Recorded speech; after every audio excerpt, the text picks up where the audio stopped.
The 18 Strong Podcast, episode 117 with Padraig Dooley from Drive Golf Performance. And so about this time last year, I said, okay, let's do it. Let's get a group of golfers, and instead of just swinging left-handed, let's get them hitting left-handed and see what happens. And then at the end of the study, that was the most apparent thing, was that everybody increased their ball speed. Welcome to the 18 Strong Podcast, where you get direct access to the world's greatest experts on training harder, practicing smarter, and playing better golf. Now, here's your host, Jeff Pellizzero. Hey, everybody. Welcome to the 18 Strong Podcast, and thank you for joining me again this week. So over the past, we've talked a lot about the benefits of swinging the golf club in both directions and what it can do to your game, but what about actually hitting the ball from both directions? In this episode, I get to talk to Padraig Dooley, who's one of the owners of Drive Golf Performance, which is based out of Ireland. Padraig's a former Irish international amateur golfer, and he went on to play several professional tours, and now he's passing on his experience to golfers as a PGA professional. Now, given the fact that Padraig has a degree in mathematics and science, and he's also a self-proclaimed seminar junkie, Padraig's continually testing and trying to find ways to help his golfers shoot lower scores, which is what brings us to the main topic of today's episode. So Padraig did a study recently with a group of golfers to determine whether hitting balls from the opposite side is actually something that we should think about doing and why.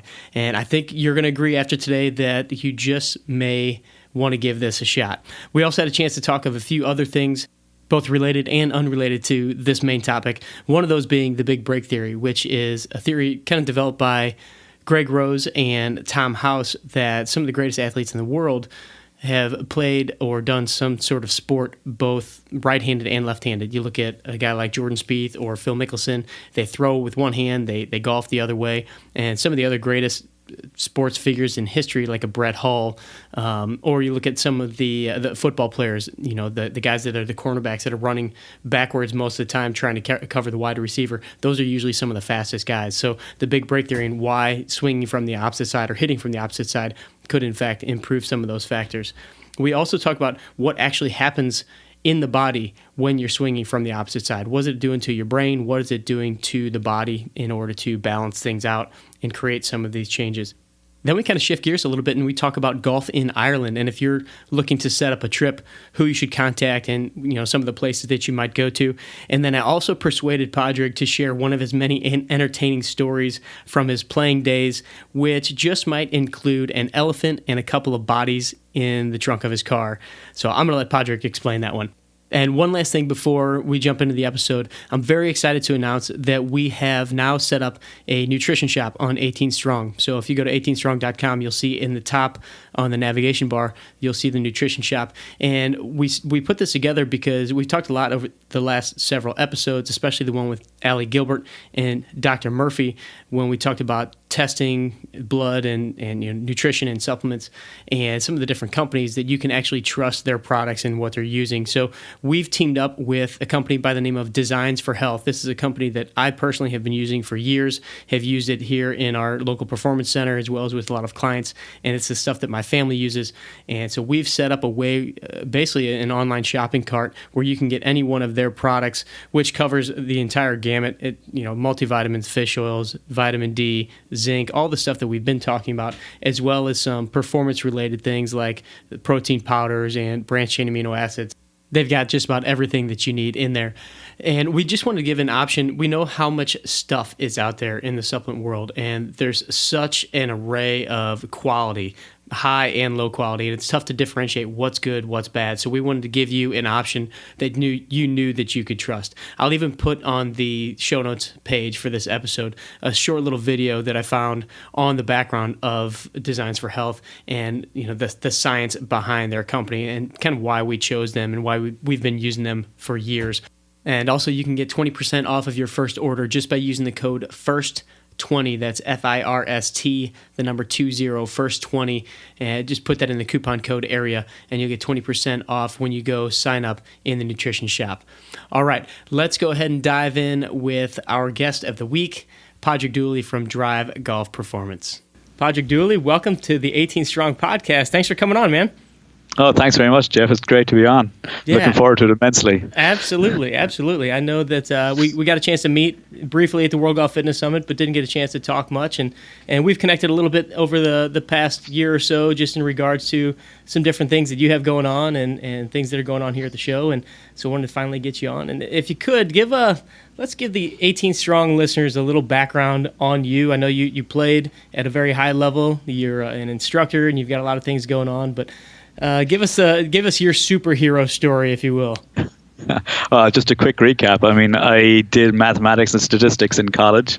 It wasn't great golfer entering college, but when I left college, it was actually pretty handy. And after college, I just messed around for a while, played a small bit of golf. And in 2002, I played on the Irish international team. And I was playing to a reasonably high level at that stage. And a decision had to be made. Do I work or do I play golf? So I decided to turn pro and play golf. And in October 2002, myself and Tim Rice, a friend from Ireland, we headed off down to South Africa to play in the Sunshine Tour. So, we had a ball. Like, lots of things happened. Like, we had no idea what we were getting ourselves in for. And it was just great. And then 2 other guys joined us the following week, and there was 4 of us down there. And we spent 3 months down playing golf in the sunshine. And all of us got better over time. I mean, it definitely got better probably up until about 2005. Got a little bit better every year.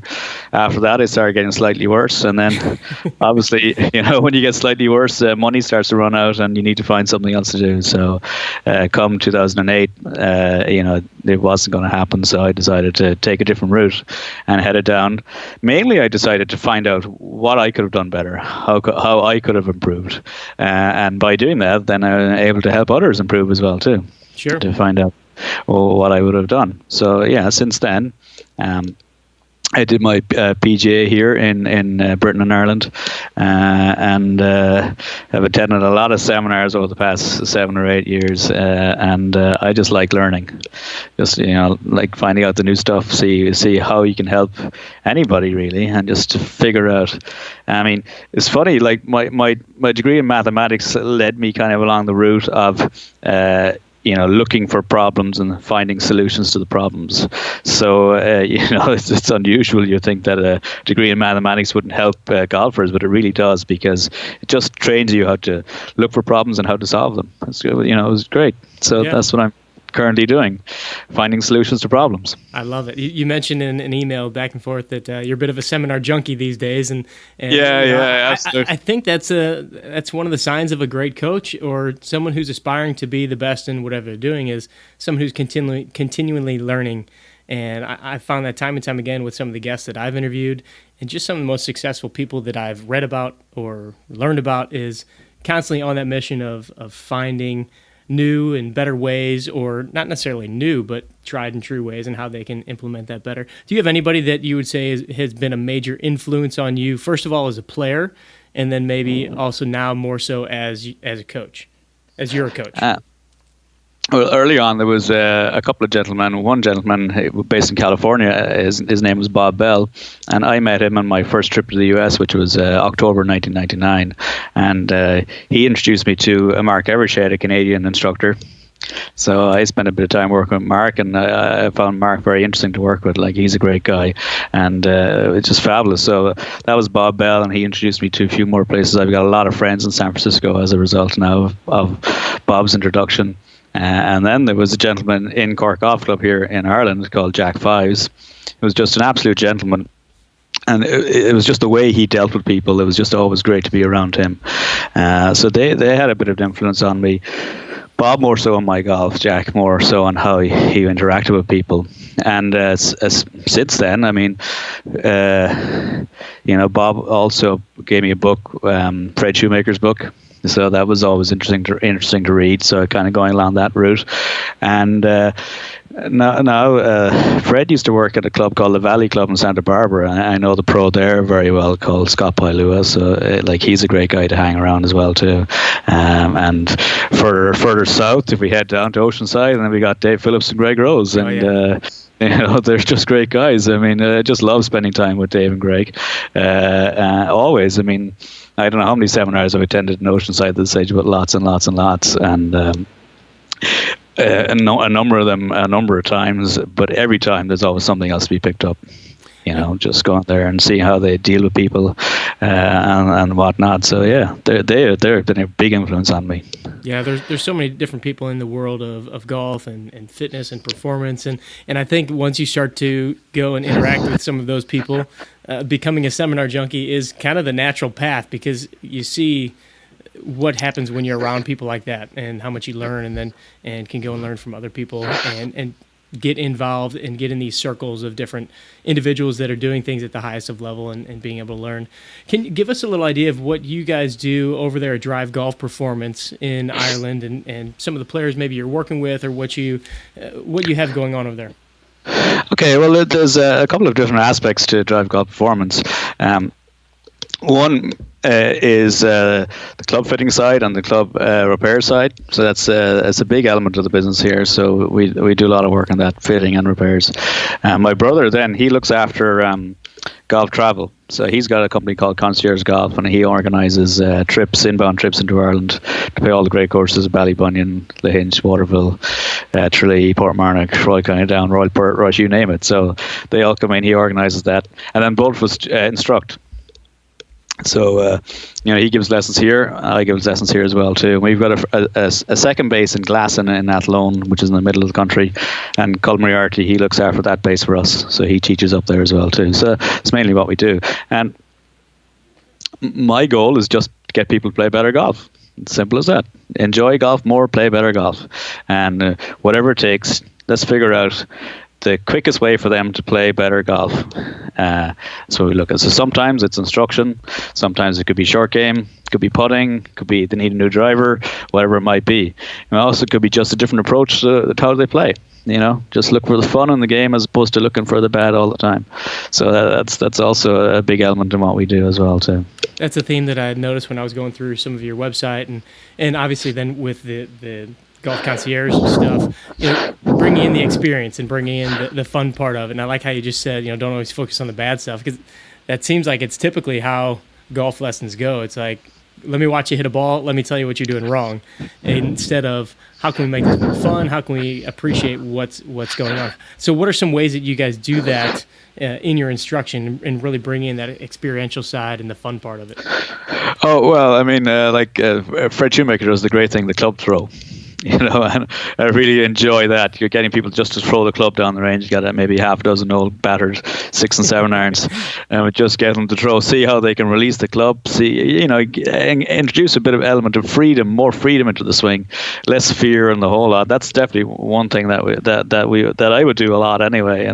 Just to kind of just eliminate the whole thought process and just get it into more of a body motion type feeling, as opposed to just focusing on one element of the swing.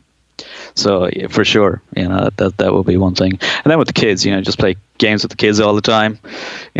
It's just fun for them too. If it's fun for them, it's going to be fun for me, and that's what everybody needs when they're playing golf. Just fun. Like, who really cares what you shoot? And at the end of the day, as long as you're having fun. And for some people, absolutely shooting a good score is fun. For everybody, shooting a good score is fun. So we do, but it's not the be all and end all of everything. There's so much more aspects to golf. Absolutely. Absolutely. Now, at the World Golf Fitness Summit, you did a full presentation. This is what I really wanted to talk to you about today is the benefits of hitting from the opposite side. And this is something that, going through the Titleist Performance Institute, I've really implemented into working with clients and educating people, even just on the podcast, that swinging in the opposite direction can definitely benefit your game. I've had so many people ask me, well, I don't understand how that works or why that works. But can you give me an idea, where did this whole concept even start? Is this something that maybe you've been doing for a long time, or people have been doing for a long time, or is this something a little more recent where we've been telling people to start at least swinging from the opposite side? We'll get into the hitting from the opposite side as well. Yeah. Well, certainly the element of hitting from the opposite or swinging from the opposite side, I should say, as opposed to hitting from the opposite side, has been well documented. And Greg Rogues talks about his big break theory, where so many players played a sport in their non-dominant side when they were growing up. So you have Phil Mickelson, who did everything right-handed, swings left-handed.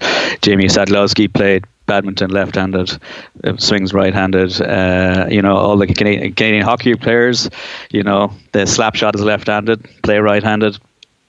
And here in Ireland, we have hurling. So hurling, people hit from both sides in hurling, and generally hurlers tend to hit the ball a long, long, long way. So they've developed both sides of the body. And about 18 months ago, a friend of mine, Noel Fox, who works up in the GUI National Academy in Kildare, was talking. He was saying, I'm trying to get my speed up left-handed. And he was hitting shots left-handed on his Trackman. I say, and Noel's got about 120 club head speed or more, 125 at times, and he was just messing around with that. And I said, okay, well, everybody talks about swinging left-handed, but what happens if we hit left-handed? So then I decided, let's look into that. And so about this time last year, I said, okay, let's do it. Let's get a group of golfers, and instead of just swinging left-handed, let's get them hitting left-handed and see what happens. My initial approach was, if I can get them swinging faster in their non-dominant side, will that feed into getting them swinging faster in their dominant side? That was initially what I thought. So all the instruction, I wanted to keep it as simple as possible, and I just told them, okay, let's just hit this way, let's just swing as fast as we can. Now, after I'd say only about 2 or 3 weeks of the study, everybody seemed to say, I was saying, how are you getting on? They say, well, I'm hitting the ball better when they're going out playing. And I said, okay. So, I started looking at that. And at the halfway stage, when we retook some of the results, there was a slight increase in swing speed, but a bigger increase in ball speed. And I said, okay, that's interesting. Let's just keep on going with that. And then at the end of the study, that was the most apparent thing, was that everybody increased their ball speed. So I said, okay, well that's a pretty good thing. So then, now the question is, why was this happening? And as far as I can gather, I needed a bigger, like when you're going through these kind of studies, you find out, well, lots of questions come up as opposed to answers. I said, well, I needed a bigger group. It would have been handy to have a control group and the whole lot, but I only 10 golfers. And I was trying to figure out what's going on. Is it the case of the hand-eye coordination required that they worked in the left side or right side? I had both golfers. Did that just feed into what was required for hitting on their dominant side? And that's the theory. Now, how do you prove that theory? I'm not too sure. The main thing that came out of it for me is that everybody got better. So 6 months later, 3 out of the 10 had reduced in handicap. Nobody had gone up in handicap. So nobody got worse, and everybody enjoyed it. They all seemed to get better. So that was the main thing that came out of it for me. So the other thing that I looked at is that, is there things we can give people to do that doesn't require a massive amount of technical thought? So how about just go away, and when you're practicing, just take 20 balls and hit them left-handed 3 times a week and see what happens. And say, well, we did it with a group of golfers and it worked for them, so why not try it? Then there was also the scenarios on the golf course where you actually may have to do it, where you're stuck behind a tree and the edge of a bunker, by the water, or whatever it might be. So these shots do appear. So if you have practiced them, why not? They will appear for you on the golf course. Why not use them when you have the chance to use them? Yeah, it's kind of funny. I was there was a time when we here at 18 Strong, we had a little challenge for people where we did seven days in a row. We encouraged them to do 20 offhanded swings every single day, just to as a challenge and to feel it out. But we weren't hitting balls. And the funny thing was, we were kind of talking about how it's feeling more normal by the end of the week, and kind of bragging on how it was feeling. And then that weekend, I came across a shot where I had to flip my club upside down and hit a ball from a tree, and I executed very poorly. And I was like, well, I haven't been hitting balls. I've just been swinging in midair. And so it was a totally different ball game from just the swinging component. Absolutely. That is definitely the case. Now, if you think about it, particularly when boys are growing up and they experiment all the time. So if they're told to go out and do some pitching, or they're going out practicing their pitching, and they're told, okay, let's just practice some 15 or 20 yard pitches.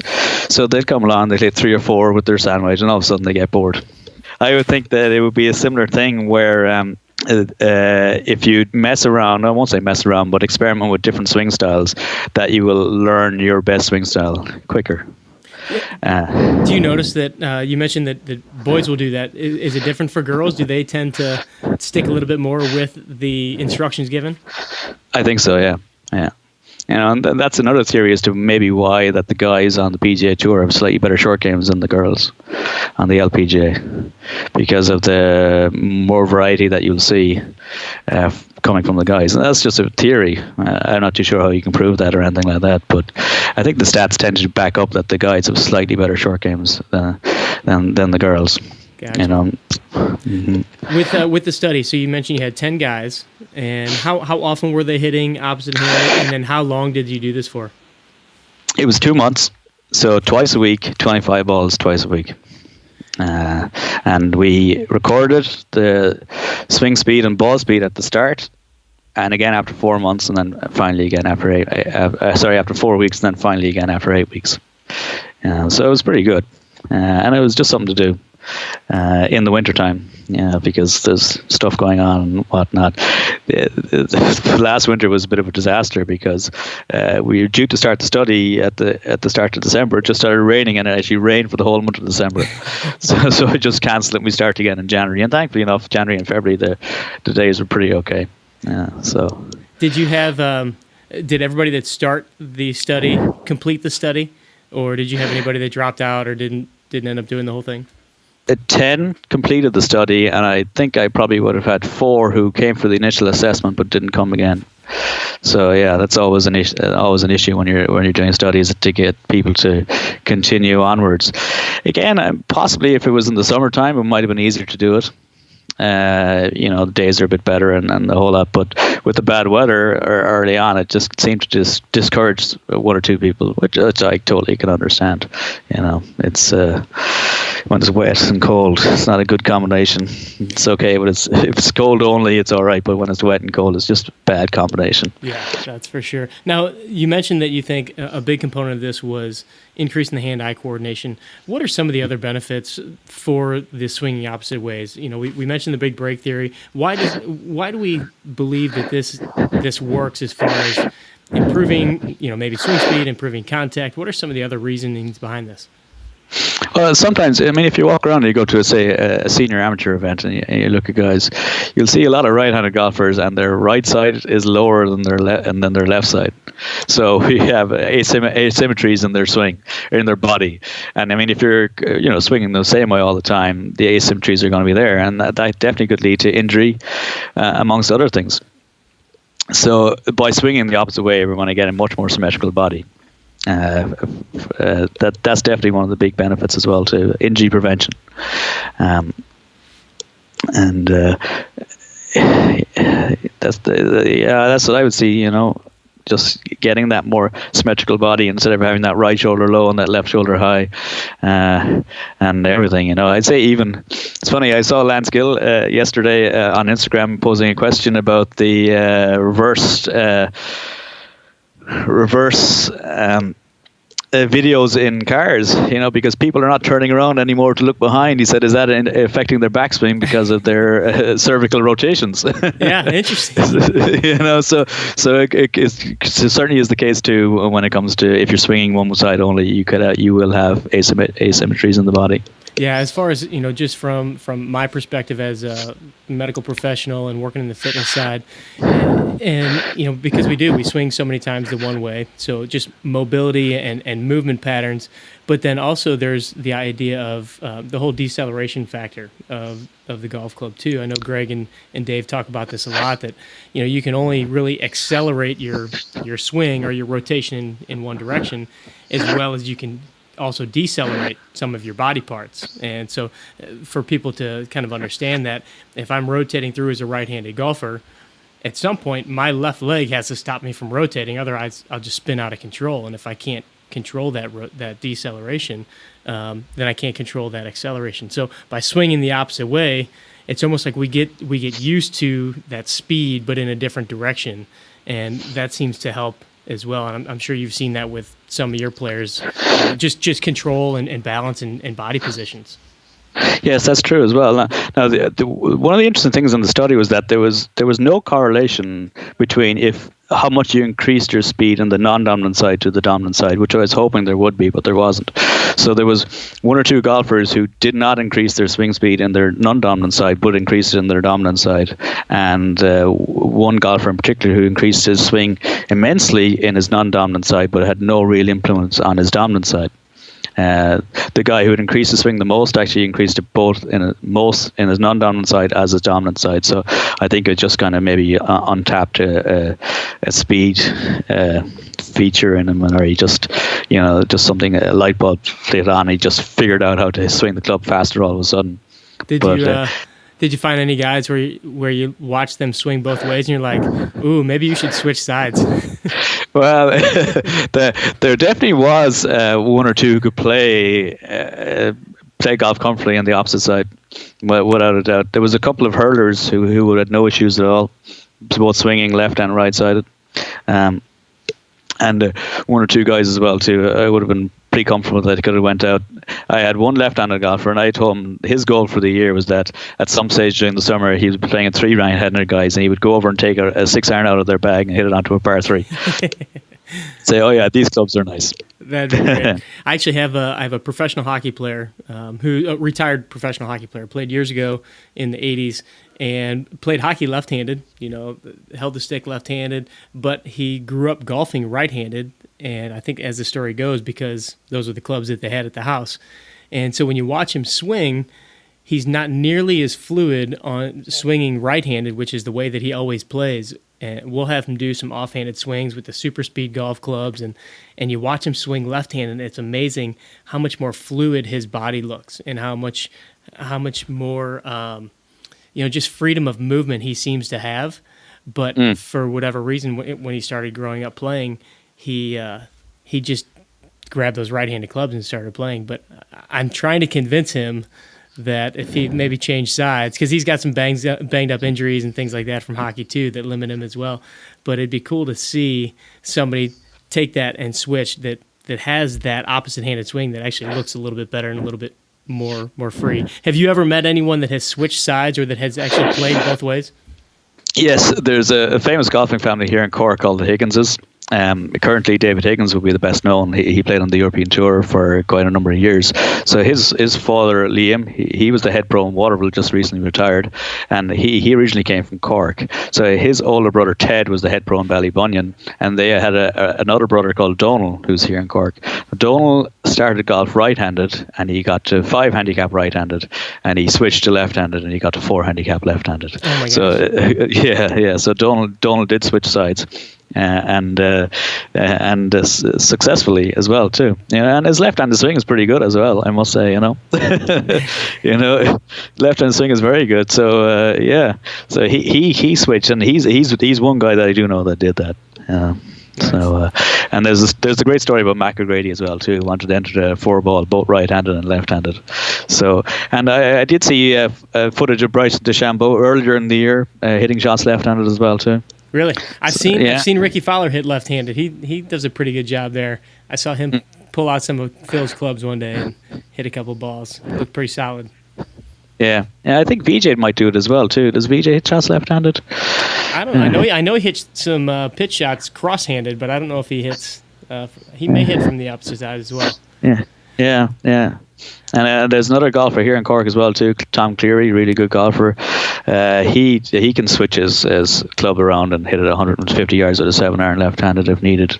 So yeah, they're out there, all right. Unbelievable. All right, I want to backtrack a little bit. You mentioned heading down to the Sunshine Tour. You may have a few stories in the bag about some experiences you had down there. What's one of the best stories you can recall from your early playing days that you think the audience would appreciate? Well, the tournament is on at the moment in Europe. Is down in South Africa. It's the Dunhill Championship, and it's on in a place called Leopard Creek. And Leopard Creek is right on the Kruger National Park. And in the 2005 tournament, I tried to pre-qualify, didn't. But 2 of the guys who was traveling with me, one did, and the other guy was third reserve. So we all went up anyway to Leopard Creek. And Stephen Brown was playing, another Irish guy, he was playing, so we went on up. And there was 2 other guys from Dublin who were practicing in Johannesburg who came up as well too. So at the end of the first day's play, the guys decided, let's go into Kruger. And we'd gone in the night before and done the night safari, and said, okay, let's drive in. So there was a few things that happened. We actually drove up, and I was driving, and I had a little Jeep. And 3 of the guys decided they weren't going to pay to get in. It was 100 rand to get into the park, which was about $10 or something like that. They decided we're not going to pay. So they hid in the boot of the car, or the trunk, and we drove in. 2 was paid. And thought nothing of it. And we were driving around having a great time. And 2 of the guys decided they wanted to get a picture with an elephant. So we're driving around, and eventually we find an elephant on his own. And he said, let's get out. And I said, look, I'll stay in the car, or the Jeep, and if there's any trouble, we can just go. So the 2 guys got out. Third guy had the camera. The elephant was about 50 yards away. So the guys are standing, and just as about to take the photograph, the elephant did a little charge, and the 2 guys ran off. So the guy got the photograph, and the photograph he got is of the 2 guys in mid-stride running away from this elephant coming towards them. So that was it. So they hopped back in the Jeep, and we drove around and the whole lot, and we're driving around having a look at everything. Leopard. You don't see leopards too much, but you'd see a few giraffe and bits and pieces, rhino and hippos and whatnot. So we get out, and the park was closing around 7:00. So we got to the exit. And bearing in mind that there was 2 of us in the car when we drove in, there's now 5 of us in the car driving out. and we get to the exit, and the girl asked me, did I have the receipt, or entrance receipt? And of course, the entrance receipt said 2 people. There's now 5 people in the car. So that could be a problem. So I looked at her and said, I don't have it. I must have left it behind when we got out and had to stop. And she goes, oh, I can't let you out. Unless you have your receipt, you can't get out. I said, I don't think it's in the car. And at this stage, there's about 6 or 7 cars behind us waiting impatiently to get out of the park. And eventually she lifted up the barrier. She said, okay, just pull up here, pull into the side and have a look for the receipt and come back. She lifted up the barrier, I put the foot down, and away we went. So yeah, we could have been charged with human trafficking, taking guys back into South Africa. But yeah, that was one of the days that. So there's a lot of stuff happened in Africa. It was really great. Oh, I love it. The behind the scenes of what actually goes on at some of these golf tournaments is just. It's so fantastic. That's why I love hearing some of the stories of people that have been in those situations, and most people don't get to see or hear what the golfers are doing outside of just that little snippet of being on the course. So I appreciate you sharing that. One other thing I wanted to ask you about, you mentioned that your brother, part of Drive Golf Performance is that you guys have the concierge part of the travel over to Ireland. And I know that we've kind of touched on this. I think maybe Robbie Cannon had mentioned you guys in an episode, and just wanted to talk about what does that entail? If somebody were to want to go over to Ireland, how does that process work, and what does something like that entail? It's pretty straightforward. I mean, he'll just organize everything that you need to do. So it could be a pretty simple, straightforward, where you fly in yourself and you pick up a car and you drive around yourself, or he can organize a driver. You have a group of 8 or 12 guys in a coach, and the driver will drive them around to all the different courses, which is a great way to go. It's great fun, 8 guys in a coach, going from golf course to golf course, no stress or anything like that, and it's just fantastic. So when you come to Ireland, there's a few things you can do. You can head up to the northeast, Dublin and Belfast, and go Portmarnock, Baltray, up to Royal County Down, Royal Portrush. Stay there, play a European club, or else you can head down to the southwest, where you go down, you play Ballybunion, Tralee, Lahinch, Waterville, and then come across down close to me, play the Old Head down just south of us here in Cork. So you can do that. And another popular destination appearing now is the northwest, where you go to Donegal and Sligo and Mayo, Cairn, Enniscrone, Sligo, Donegal, real rugged, wild country. So yeah, and basically what my brother John will do is that Guys will come along and say there's 8 coming or 12 coming or 4 coming.